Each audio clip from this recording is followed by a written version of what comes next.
Welcome to the new Hop Order presented by HPA, our series which explores what's happening at the very forefront of hop innovation, from breeding and processing right through to brewing. When it comes to hops, there's lots of flavor products out there, and it can be difficult to navigate the many different options. But BarthHaas have developed a clever solution without brewers having to move away from traditional brewing ingredients.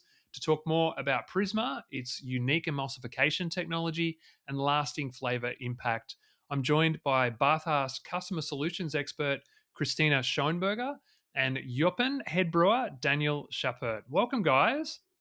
Hi. Hello. Guys, I should have actually asked before the podcast, but I hope I got the pronunciation somewhat close of your names. Yeah, Yeah, we're perfect good. from your side.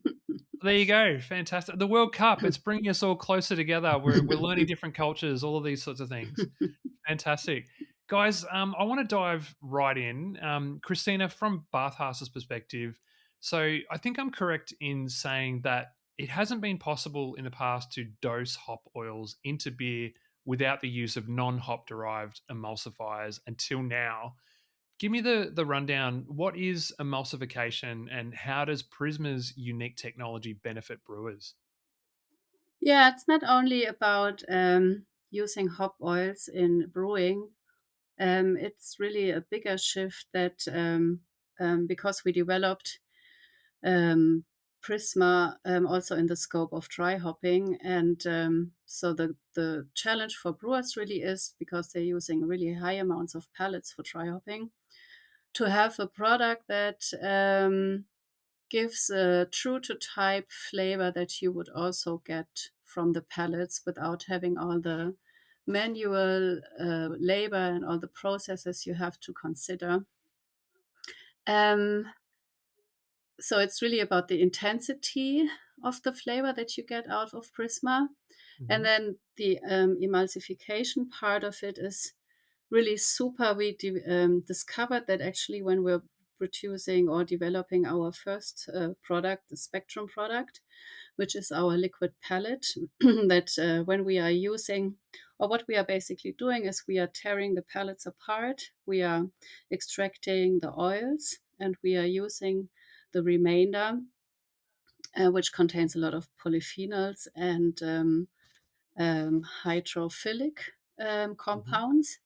And then we make them soluble with CO2 extraction, these both parts. And then in the end, we mix them again together. And the polar extract really brings all these hydrophilic components that are then strongly mixed with the oil components that enables then this extract to go into a perfect solubility or in solution in any kind of cold beverages, but specifically in beer, without having any solids or anything else you have to take into account. If you would only work purely with hop oils that can be distilled from any hop variety, you would end up flavor wise in a very different corner. So that's why I really wanted to um, take a step back and really mention that it was the flavor aspect that drove the development of Prisma. And this technology, I guess, is it limited to hop flavors, or can you use Prisma to integrate other natural flavors into beer? Yeah, that was really our discovery then, when we realized, okay, we have this technology, we have this polar extract that enables us to solubilize basically everything that normally is so hydrophobic and doesn't want to go into solution in water, beer, or other beverages, that we can impart any kind of oil that beverages producers or breweries would like to work with, and that could be grapefruit oil or coriander oil or rosemary oil or olive oil for that matter. And we Yeah. could pack that into our Prisma platform. And then with this combination, it can go into solution in any kind of beverage. Wow. So opening up whole new worlds of oil and beer. Yes. Yeah. The sky is the limit now. Fantastic. And tell me, where in the brewing process is Prysma designed to be used? You mentioned the dry hop earlier. Talk me through that. Hmm. Yeah, it's you can basically use Prisma almost everywhere in the brewing process, but the ideal dosing point would be during filtration or after filtration, so Okay. that you really get what the flavor compound, the oil compound, into solution with a high utilization without any losses. But with this combination, you could theoretically also add it in the whirlpool, because you have the oil portion. Then you would probably lose a little bit of the flavor intensity. You can also use it during fermentation if we talk about brewing, at the end of fermentation or in the lagering tank. In terms of solubility, you are everywhere on the safe side. But in terms of flavor outcome and utilization outcome, it's really best if it's during filtration or as late in the process as possible. And the really cool thing about Prisma is what we don't have with Spectrum, for example, is the really low viscosity, so you can pump it into your process. Mm. And that makes it very attractive to breweries or beverage producers. BarthHaas recently partnered with Jopen Brewery, one of the Netherlands' most innovative craft breweries, to showcase the possibilities of Prysma. Daniel, tell us a bit about that project. So as Christina already talked a little bit about, the addition of hop pellets or fruits and herbs in lagering come always with a little bit with a trade-off. So whether it's the sheer amount you have to add or the microbiology stability, or with, for example, with fruits that you add pectins to the product that can lead to flocculation later, can always cause a problem. And so we wanted to expand our variety of beers without compromising efficiency or the quality of the product. Mm. And so we partnered with BarthHaas and we brewed a base beer, which is like a lager beer around 5.3 ABV. Mhm. And we used their climate resilient hop from Europe, like Tango, Titan, and Hill Melon. And then we fermented this. And close to the end of fermentation, we split part of it into another tank, where we then added Spectrum Dulcita and Spectrum Eclipse to make a pale ale out of it. And later down the line, we added Prisma Dulcita and Prisma Eclipse along with hop haze to enhance the pale ale flavor and the the visual aspects that you expect from a pale ale. Wow. And then we took the rest of the base beer and made three beers out of it. For the lager base, we diluted it a little bit to bring it to a 4.8 classic continental lager style. Then we took some part and dealcoholized it over our nanofiltration. And then we added some PHA top notes, Marinka, and water-based citrus to get like a refreshing and hop-forward flavor without having the alcohol. And then lastly, we made a wit beer that we enhanced with Prisma coriander and Prisma bitter orange, along with hop haze again to have like a classic Dutch Belgian wit beer. Oh my God. So from one base beer and a lager style, you've made what, 6 beers, including a non-alcoholic product? Four beers, so yeah. That's fantastic. Amazing. What impact did the Prisma have on the brewing efficiency? Talk to me about that, Daniel.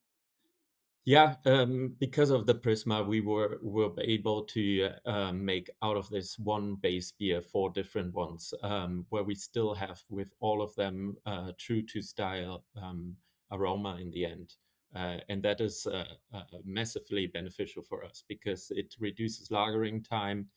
We occupy the brew house side way less if we only have to brew once instead of four times, Mm. and with having basically for most of the fermentation time also only one tank, and then a reduced lagering time. The tank turnover time is way shorter.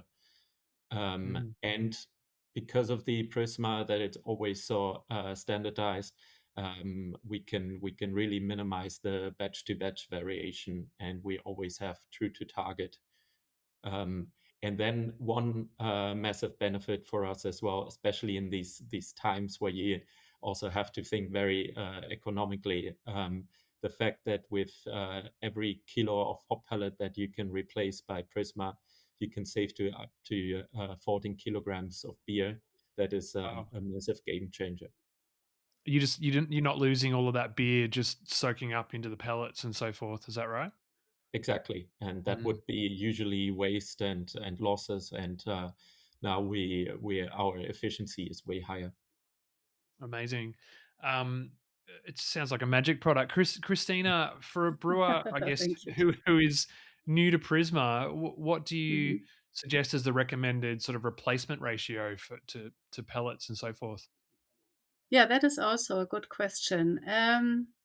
And also here, I want to take a step back because when we talk to brewers, we realize they think of hops in grams per hectoliter.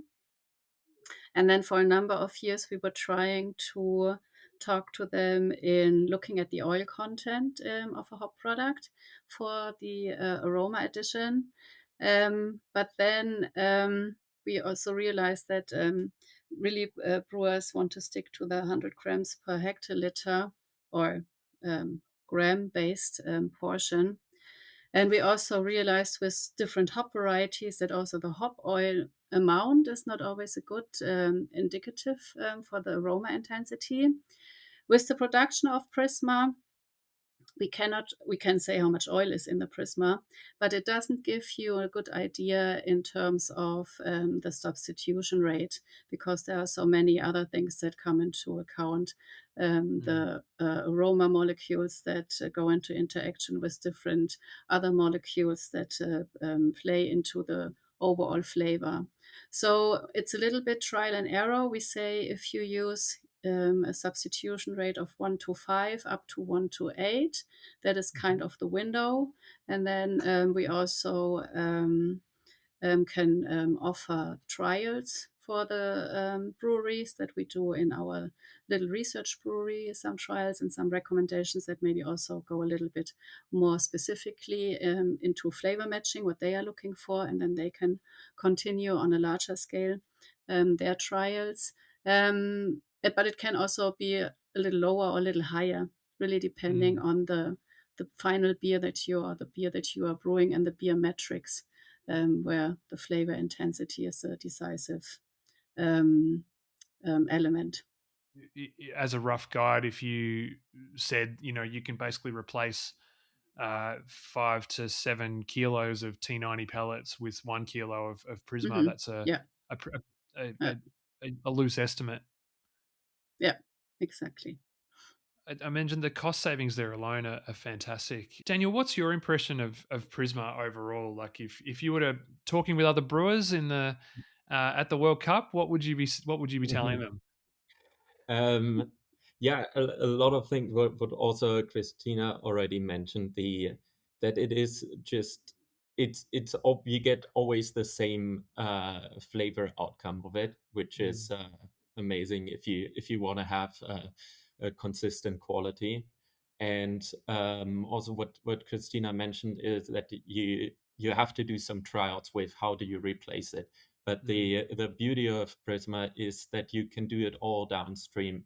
So you can always just take a few liters from your beer after fermentation and do benchtop tests and Mm. see exactly which ratio you want and figure it out that way, and can slowly start if you're a little bit conservative in the beginning and say like, okay, I replace 10% of my hops pellets with Prisma, and then I slowly build my way up and see where the sweet spot is. And Mm. yeah, I think every brewer can agree that everything you can do downstream after fermentation, where you know exactly what your beer is, and then dose the Prysma into it, and then the beer stays that way.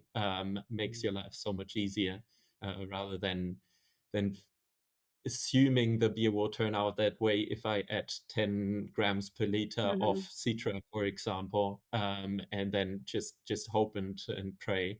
And with that just gives you way more security. Yeah, there's one point that you mentioned, Daniel, that I really like, that you say you start with a low amount and then you go up higher, because brewers, often when we do tastings with a group of brewers, the brewer's heart always feels more is more, and then they always start in benchtop trials with too high amounts of Prysma, and then they are a little bit disappointed, because then at some point it gets astringent, you get the hop burn and so on, and it's overlayering your system. And then it's really important that you start low, that you really can see how the flavor develops depending on the dosing amount. And it always needs to be from low to high. Yeah, that's a very good point.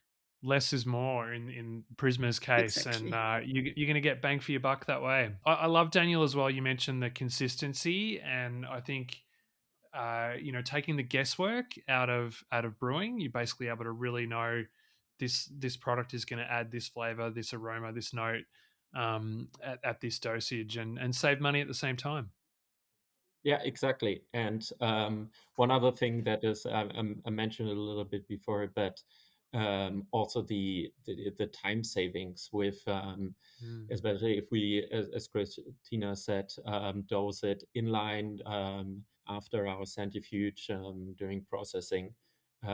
We can save up up to 5 days in Wow. lagering, where we just don't have to wait till the hops completely settled to get a consistent product. And with that, we just have so much more of a variability.